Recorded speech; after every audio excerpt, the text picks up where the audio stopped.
Ya, Pak Yudi, bagaimana pendapat Pak Yudi mengenai pemilu 2024 ini, Pak? Ini kan udah memasuki tahapan pemilu ya, Pak ya? Bagaimana pendapatnya, Pak? Begini deh, saya umurnya sudah 67 tahun ya, 67 tahun itu sudah 3 kali pemilu yang katakan jurdil. Zamannya Pak Harto itu yang saya tahu itu banyak paksaan, banyak yang unfair, yang tidak, ya waktu itulah kita tahulah siapa Pak Harto.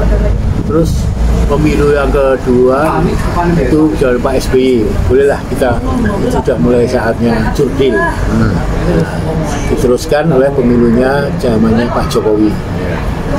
Pak Jokowi, di mana kami saya pribadi itu sangat suka dengan Pak Jokowi, dan kita hampir semua pendukungnya Pak Jokowi karena smart ya, karena dia kalem dan bawahannya tidak emosional. Karena memimpin suatu negara itu tidak boleh emosional. Ketika emosional terjadi, maka akan rusaklah negara ini. Nah, kenapa saya sekarang tahun 2024 nanti ini saya milih Pak Ganjar dan Pak Mahfud? Karena Pak Ganjar sendiri dia adalah sahabatnya Pak Jokowi. Udah tahu persis orang ini. Apalagi sama-sama orang Jawanya, Jawa Tengah. Beliau selalu mengikuti arahan-arahan Pak Jokowi. Sehingga saya insya Allah semua yang dilakukan Pak Ganjar nanti adalah menduplikasi apa yang tadi kerjaan Pak Jokowi. Pak Mahfud ini banyak kelebihan, super kelebihan.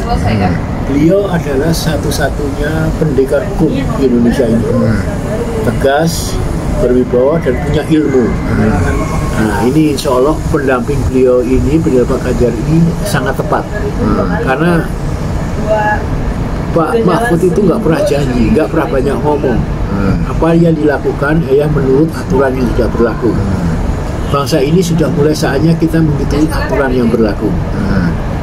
Pak Ganjar nanti insya Allah didampingi dengan Pak Mahfud, itu nanti ada suatu kerjasama ya, kolaborasi sangat luar biasa katanya. Yang satu nasionalisme, yang Pak Ganjar itu memimpin full NKRI, dibantu oleh atau bisa disebutkan dilindungi oleh, ada payung-payungnya oleh pemimpinnya ya, Pak Mahfud. Karena namanya hukum itu ada dua. Jadi teman-teman di sini harus paham ya, hukum itu ada buatan manusia dan buatan Tuhan. Nah, hukum yang paling ditakuti bagi bangsa ini adalah hukum Tuhan, yang kita sudah memahami ya, dan kita setuju semua bahwa ideologi bangsa ini adalah Pancasila, di mana Pancasila sila pertama itu adalah ketuhanan.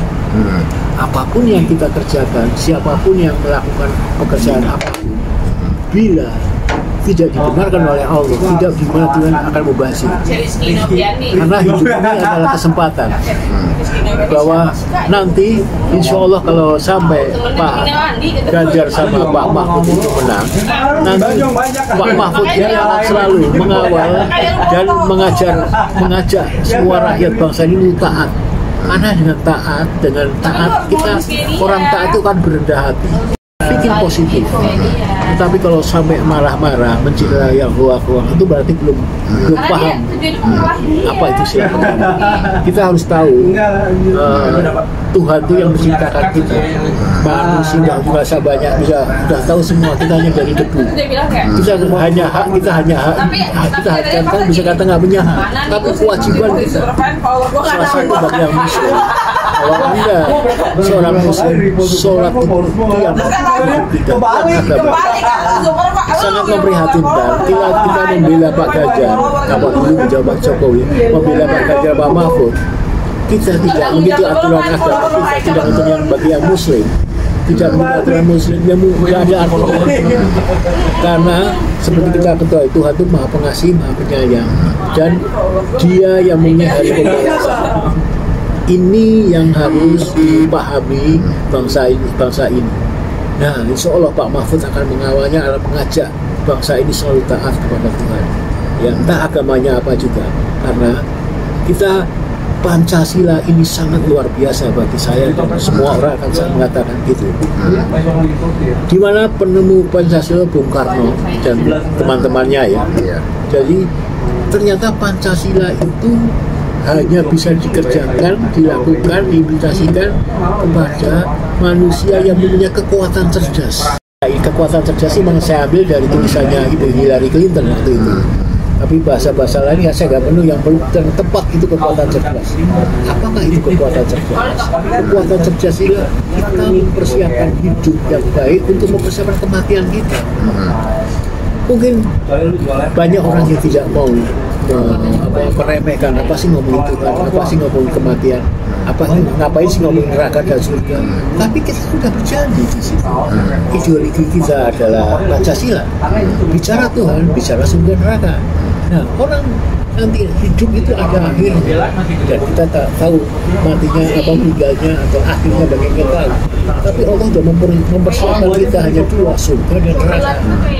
Hanya orang cerdas, orang yang memakai akal sehat, orang yang berpikir tajam bahwa kita mempersiapkan kematian kita agar masuk surga dan keluarganya. Seorang suami seperti saya bertanggung jawab penuh dengan anak istri saya. Anak istri saya harap juga seperti saya membina menjadi keluarga sakinah mawaddah warahmah. Hanya dengan jalan itulah kita bisa bahagia. Dalam konteks dari pemilihan umum ini,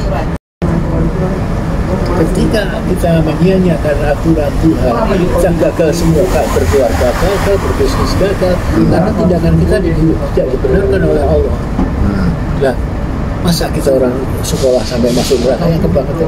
Betul Pak Wakil Presiden Pak Amin, nanti yang paling banyak masuk surga adalah orang Indonesia. Kamu semua orang Indonesia memahami Pancasila tersebut. Seperti itu ya. Oke. Pak Yudi, bagaimana Pak pandangan Bapak mengenai Pancasila ini Pak? Oke. Secara pribadi saya bisa menjelaskan Pancasila ya, itu sangat mudah dan tidak sesulit apa yang Maaf Pak. Ya Pak Yudi, bagaimana pandangan Bapak mengenai Pancasila Pak? Menurut pribadi saya itu Pancasila itu setelah saya baca, saya telah dan saya pelajari dan saya lakukan, itulah jalan masuk surga dan membuat manusia itu selalu berbuat baik. Ya, karena kembali kalau berbuat baik apa? Berbuat baik yang dibenarkan oleh sila pertama, yang berbuat baik yang dibenarkan Tuhan. Kalau kita dengan Tuhan aja masih sungkan, kita hanya bicarakan Tuhan di musola, di masjid atau di tempat-tempat ibadah lainnya, habis itu tidak, itu ibaratnya ya mubazir lah, tidak ada artinya lah. Indonesia ini berideologi Pancasila, berarti manusianya harus konsekuen, harus menjadi Pancasilais bila mau dia akan berhasil, walaupun berhasilnya itu bukan berbentuk harta benda atau kedudukan, tapi berhasilnya itu ketika kita bisa mendidik anaknya soleh, kita berhasilnya ketika menjadi keluarga sakinah mawaddah warahmah. Mungkin di agama lain juga bagaimana guyub rukunnya antara keluarga karena agama, karena Tuhan. Nah, itulah namanya kedamaian dalam orang beragama. Nah, Pancasila sendiri dengan adanya ketuhanan yang Maha Esa itu tidak harus ya katakan ada sih orang yang percaya Tuhan tapi tidak beragama, ya monggo-monggo aja. Tapi karena saya kebetulan Muslim, saya seorang Islam, ya saya sedikit akan bicara tentang Islam walaupun ilmu saya bukan ilmu Islam. Karena apa? Hari ke hari, detik per detik, kita harus paham Allah memantau kita. Tidak ada yang luput dari pandangan Dia. Jadi selama kita menjalani Islam, kita harus tahu persis. Satu, percaya Tuhan. Satu, siapa Tuhan itu? Tuhan adalah pencipta kita. Dan kita ada dari debu, ada yang katakan dari debu, dari air mani, dari yang hina lah. Jadi kita tidak punya hak apa-apa. Mau apa dengan Tuhan? Tidak ada yang bisa apa-apa. Kita hanya bisa menuruti kewajibannya yang diperintahkan oleh Tuhan lewat para rasulnya, para nabinya. Nah, Kalau saya sedih deh kalau teman-teman saya lihat, saya banyak ketemu teman-teman yang muslim begitu giatnya membicarakan, tapi dia nggak mau sholat karena alasannya macam-macam. Salah satu di nantikan di Al-Quran nggak suruh buat sholat, belum ide-idenya dia, cara berpikirnya dia. Nah ini yang perlu kita rubah, karena apa ya, orang yang tidak sholat itu pasti tidak dibenarkan oleh Allah. Nah ini kalau Anda nggak percaya, jangan tanya saya, tanya kepada ustadz-ustadz. Padahal teman-teman yang di sini harus banyak punya teman ustadz yang banyak, petua agama, ya mungkin yang dekat dengan habaib. Tanyalah tentang kehidupan ini, bahwa hidup ini harus selaras dengan ajaran agama yang kita anut. Oke. Cara sila pertama, kita tidak bisa lepas bicara surga dan neraka. Kalau kita sudah membicarakan surga dan tabu atau sungkan atau rikuh pekewo, ya kita nggak bisa menjalani hidup yang baik. Karena kita harus persis bahwa kita semua akan mati, dan dalam kematian hanya dua tempat, surga atau neraka. Ini kita bisa keluar, kita nggak bisa menampik itu. Apalagi yang khususnya beragama Islam. Nah, untuk masuk surga, ya itu yang satu, perilakunya, sholatnya, perilakunya selaras. Saya sedih banyak mengeser-ngeser tentang pengajian. Tapi setelah pengajian itu memperburuk orang, menjelek-jelekan orang, itu fakta. Banyak teman-teman itu mohon pahami dengan kehidupan ini yang berpancasila. Jadi kembali lagi ke Ganjar tadi, Pak Ganjar sama Pak Mahfud itu sudah seorang Pancasila sejati, karena beliau dari PDI Perjuangan. PDI Perjuangan itu basicnya Pancasila, dan beliau sendiri nggak mungkin tidak melakukan aturan Tuhan. Kita bisa cek and recheck apa. Memang Pak Jagaya ada salah, semua adalah salah, tapi kesalahannya tidak sebanyak apa yang Anda pikirkan. Makanya itu saya tertarik sekali dengan Pancasila, walaupun background saya national chef, saya koki, saya tukang masak. Saya tidak pernah diajari ilmu Pancasila. Karena kenapa saya bisa diajari? Ini Allah yang ngatur. Karena hari-hari saya berdialog dengan Tuhan, ya Allah, inilah jalan petunjuk bagaimana saya hidup yang kau benarkan. Gampang sekali. Oke, sebelum bicara yang banyak, saya lihat background saya. Saya sekolah dari SD, SMP, SMA, SMP-nya negeri, SD-nya Kristen, SMP-nya Kristen, pasti nggak naik kelas. Wah, itu kebanggaan saya, karena apa? Saya banyak temannya. Dan yang aneh, yang sangat luar biasa, keluarga saya juga bukan keluarga yang disiplin ilmunya tinggi, bukan seorang keluarga muslim, yang mana sholat itu nggak ada, di keluarga itu nggak ada yang sholat. Ketika saya bertemu dengan seorang teman saya bernama Adnan Wirawan atau Iwang, itu hanya mengatakan, "Yud, kamu kenapa nggak mau sholat?" Ah, nanti aja, sholat itu urusan orang tua, tadi udah tua aja. Goblok kamu, bayangin aja, goblok kamu. Neraka kok masuk, lu kok bisa? Lu yang nggak sholat pasti masuk neraka, lu. Kamu udah kan? Nah, itu saya berpikir, saya nggak bisa sholat. Oke lah, saya diajari Al-Kausar sama Kulhu. Bayangin aja serendah-rendahnya ayat yang saya miliki waktu itu. Saat itu juga beberapa bulan kemudian ada lowongan TKI ke Saudi Arabia. Saya punya teman dua, yang satunya rajin sholat tidak diterima, saya diterima. Nah, di sini kan saya di depan Ka'bah kaget, ya Allah, kenapa kau memilih saya? Padahal saya ini dibenci orang banyak. Mungkin tetangga saya, teman saya. Wah, kenakalan saya luar biasa. Sangat-sangat luar biasa, citanya banyak sekali. Nah, ternyata, nah di sini saudara-saudaraku yang bercita, insya Allah dirahmati oleh Allah. Jangan selalu menjudge orang salah, jangan membenci orang salah. Karena apa?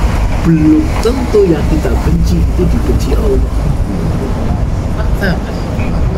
Saya banyak tidak sukai orang, tapi Allah ternyata suka sama saya. Sehingga saya bicara begini pun orang akan kaget. Teman-teman SMP nanti yang baca temennya SD, SMP, nggak mungkin cuma Yudi bisa kayak gini. Nah ini kan bimbingan Allah. Bukan saya hebat karena ini pun ujian bagi saya. Sombong atau tidaknya saya berbicara tentang Tuhan. Ini bukan hadiah. Karena selama hidup itu kita selalu berdampingan dengan siapa? Dengan iblis. Iblis selalu membelok-belokkan hati kita. Iblis selalu meracuni kita untuk tidak mencintai Allah. Nah, untuk caranya bagaimana? Selama 24 jam pikiran saya melakukan itu dibenarkan oleh Allah. Oke, salah satu contohnya begini. Saya sekarang punya warung warung bakmi Jawa. Bakmi Jawa ya alhamdulillah saya diterima oleh pihak catering yang bisa kerja perkawinan, adalah rezeki di situ. Tapi gudeg dan bakmi hari-hari ada di tumpuan 2 tempat, di gedung Sopotel dan di gedung Pertamina. Karena istri saya orang Pertamina, saya dapat rezeki dari orang Pertamina. Hari-hari tidak lepas sholat saya sebelumkan orang Pertamina. Karena pembelian dari pemerintah, pembeli itu adalah hal yang menguntungkan bagi saya. Ya lah, saya jual beli lah. Tapi baliknya apa, hanya dengan uang ada keuntungan di situ? Tidak. Ketika inilah hebatnya Allah selalu memberikan pikiran seperti ini. Saya selalu mendoakan pembeli saya. Ya Allah, rahmatilah pembeli saya. Semoga banyak pembeli dari saya, ya. Pembeli yang masakan gudeg saya, jadikan gudeg saya jadi penggemar orang. Karena restoran-restoran lain, masakan lain juga diberi kesempatan oleh Tuhan sukses. Saya ingin dong sukses. Ya, hebatnya kalau kita berpikir selalu tentang Pancasila, selalu tentang Tuhan. Ketika kita punya uang, kita punya pikiran saya bagaimana menolong orang. Saya berpikir anak buah saya yang saya pikirkan hari-hari, saya nggak mampu, gajinya mereka sedikit, tapi saya mengharap ya Allah semoga aku bisa berikan rumah kepada mereka. Karena saya beruntung, saya bukan pegawai. Jadi kalau saya berpikir kenapa ya demo buruh gede-gedean setiap tahun, kenapa? Karena kesalahannya diutamakan. Siapa kesalahannya? Ya pemilik perusahaan itu, para konglomerat itu. Mereka tidak sadar karena karyawanlah, karena buruhnya, usahanya mereka bisa maju. Kalau Anda seorang Pancasila sejati, bahwa Anda harus tidak hari-hari 24 jam memikirkan mereka, mendoakan mereka. Kayak saya itu orang yang rezekinya masih lemah, keuntungannya masih sedikit, nggak sukses ke orang-orang restorannya besar, usaha-usaha yang besar. Tapi kerentak hati saya membantu 100% yang buat saya. Kalau semua pengusaha berpikir di Indonesia, Allah sendiri yang mengatur. Tapi kita ke Anda menjauhi tentang ketuhanan, ya udah. Yang buruhnya juga frustasi, akhirnya tinggal emosi aja. Demikian. Yang konglomeratnya, yang pengusaha itu uangnya mungkin bertriliun-triliun, dia bangga ada itu. Kalau sudah mati untuk apa? Hanya untuk rebutan para pewarisnya. Nah, disinilah kenapa ketuhanan itu sangat diutamakan dalam hidup. Oke, ambil contoh sekali lagi. Ini.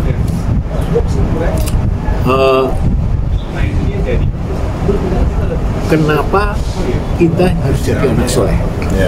Ini untuk milenial ya, anak remaja. Gen Z Pak. Gen Z ya. Anda jangan bangga dengan kecerdasan Anda yang Anda miliki, dan Anda jangan sekali-kali bangga itu semua hasil karya Anda. Ketika Anda bisa sukses, ya faktor penentu Anda sukses adalah orang tua dan guru. Benar kan? Ya kan, Pak? Betul. Tanpa dua orang itu, Anda tidak bisa hidup seperti ini. Bersyukurlah Anda bisa kuliah, bersyukurlah Anda bisa bekerja. Tapi jangan sampai sekali-kali melupakan jasa beliau. Supaya agar Anda semua ini selalu ingat pada beliau, kepada orang tua Anda harus beri satu. Bagaimana cara memasukkan orang tua Anda ke surga? Betul. Ini contohnya, ketika ibu saya meninggal dunia, jenazah di depan saya menjawab Al-Fatihah, sepetuk perut ibu, sepetuk tangan ibu. Ya Allah, terima kasih, ibu sukses karena saya udah sholat. Ibu saya sukses, sukses karena saya sholat. Jadi kalau Anda tidak jalankan perintah Allah, maaf, sedih lah. Akhirnya sedih. Orang milenial, orang cerdas, orang pandai harus berpikir panjang. Bukan di dunia ini, bagi yang musuh terutama siapapun juga. Nanti ada kehidupan lain. cuek kepada orang tua Anda. Contohnya begini, kalau Anda adik-adik ya, milenial ini ya, naik motor jatuh, ibu Anda atau apa orang tua Anda, bapak Anda dikebukin orang, bagaimana perasaan? Emosi semua, marahnya luar biasa. Saya orang tua, saya nanti akan dites juga. Kalau saya tidak benar, saya masuk neraka. Saya dihajar di sana. Itu kan fakta. Nanti bagi yang percaya ya, bagi yang beriman ya, neraka itu pasti ada. Ketika kita bisa menolong orang tua Anda, nanti Allah tanyakan, kenapa kamu nggak jadi orang soleh? Karena orang yang bisa masuk surga salah satunya akan menjadi anak yang soleh. Ketika saya diwawancara seperti ini, saya sering mengutamakan ke Tuhan. Karena kita wanti-wanti, hidup kita tuh nggak tahu. Ketika coba lihat Maroko, 5.000 orang, beberapa ribu orang itu meninggal hanya dalam satu detik. Aceh, kita detik. Nah yang tidak bertaat, dia tetap aja rugi. Sepertinya kita melayat mendatangi jenazah ya. Itu berkabung semua kita menangis, kita banyak karangan bunga, wah banyak yang simpati, banyak mendoakan. Kita yang menangis jenazahnya Mas, menangis jenazahnya. Kalau dia tidak beriman, dia nyesel, dia mau dihidupkan kembali. Ini jangan sampai kita jadi kekuatan terjatuh adalah di Pancasila ini. Tolong pakar-pakar Pancasila ini menjelaskan hal seperti ini. Gugahlah mereka, takutlah kepada Allah. Elsinta itu hanya hafal-hafalan aja, tapi kerentek hatinya untuk berbuat baik dan dibenarkan oleh Tuhan itu nggak ada, harus ada. Makanya jangan malu-malu ngomong Tuhan, tapi jangan jadi orang kampungan. Orang kampungan ketika susah Tuhan dipanggil. Coba saya sudah diwawancara, tahu-tahu ada gempa di Sopodel kayak gitu. Oh Allahu Akbar luar semua, oh my God luar semua. Tapi ketika happy ngobrol dengan Mas Wowo, Mas Wowo, relax, maaf ya saya minum boleh? Oh iya minum Pak, minum dulu Pak. Siap. Nah, untuk milenial supaya Anda lebih dekat dengan Allah, ketika Anda dekat dengan Tuhan, Anda satu pikiran orang tua Anda dan guru Anda. Tanpa guru Anda tidak bisa apa. Instruktur baik polisi, tentara, semua bisa sehat, bisa ahli tembak, ahli karate, ahli bela diri, semua adalah instruktur. Ini adalah utama dalam pilihan bagaimana mereka harus tempatkan yang baik. Mereka sudah di surga karena Anda bisa berpikir begitu berpendapatan lebih baik. Bila Anda sudah sampai seperti orang-orang lain, seperti bangsa lain, percuma. Ingat tuh, Indonesia ini diberi Allah dengan Pancasila lewat Bung Karno. Ini beda dengan negara-negara lain. Kenapa satu negara kita aman, sentosa damai, apa-apa ada. Coba Anda lihat di YouTube bagaimana negara-negara lain. Saya mungkin tersinggung yang bangsa-bangsa. Coba dia yang susah air, susah kamar. Wah, banyak orang mandi di sungai. Kita mana ada yang mandi sungai-sungai yang tepat? Kalau ada di berapa persen mungkin tidak terjangkau oleh pemerintah. Tapi semuanya menikmati. Tanpa itu tidak dipahami, Anda tidak bisa menjalankan Pancasila. Anda tidak bisa mencintai Tuhan.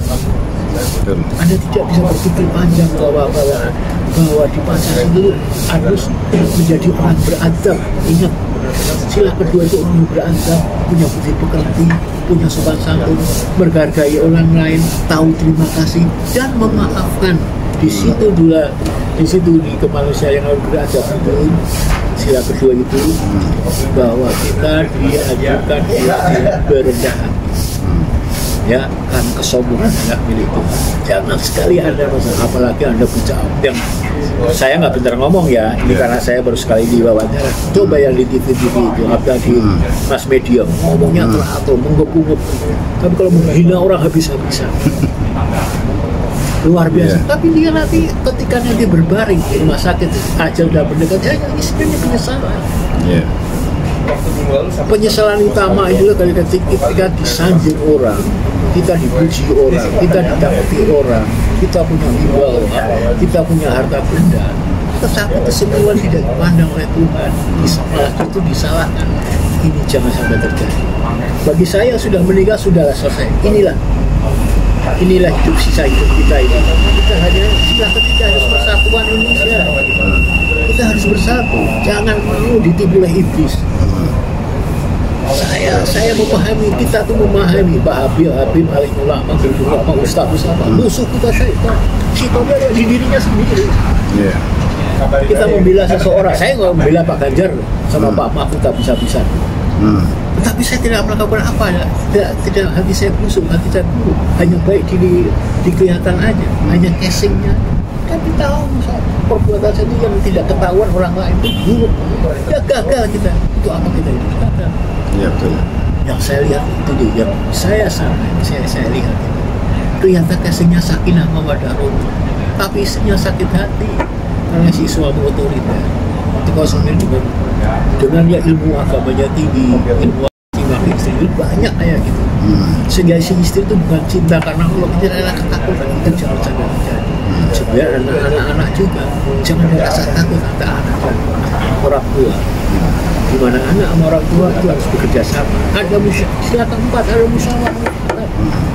Pancasila ada di keluarga itu adalah kita selalu seiring sejalan, satu visi satu misi, dan semua masalah itu ada musyawarah untuk menuju mufakat. Itu sila keempat yang untuk keluarga. Nah, sila kelima yang untuk keluarga itu ada keadilan sosial, bahwa kita harus bekerja, kalau kita dapat rezeki, dan orang yang nanti Anda semua seluruh orang Indonesia ini memahami Pancasila. Ketika dalam dapat rezeki, kita minta rezeki karena Allah, kita hanya berpikir satu, bagaimana menolong orang, bagaimana mensejahterakan orang. Kenapa saya harus minta kaya dengan kekayaan, dengan rezeki banyak saya bisa bantu. Kalau enggak hanya sedikit, eman-eman. Hidup ini kesempatan.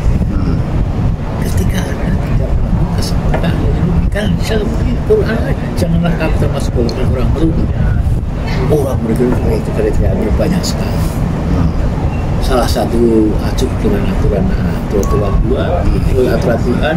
Yang kedua, kita tidak mau toleransi dengan agama lain. Kita dilahirkan sebagai orang Indonesia yang majemuk. Yalah, orang bayangkan kafir asing apa asing. Nah ini dari siapa ini membuat?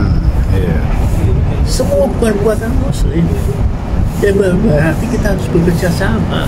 Harus ada perbedaan itu harus kita pahami, benar itu suatu perbedaan itu suatu anugerah. Dimana kita harus bersatu. Ini persatuan jelas, persatuan Indonesia nggak ada, persatuan Islam nggak ada, persatuan Kristen nggak ada. Persatuan Indonesia, kebetulan kita orang Indonesia, bandingkan dengan negara lain nggak ada. Nah, saya kira untuk sementara untuk Pancasila itu dulu. Maafkanlah kalau saya banyak bukan menasihat syar'i, ya umur saya udah 67 tahun. Jadi pengalaman hidup saya ya lumayan lah, banyak sekali saya. Terima kasih Pak Yudi. Ya.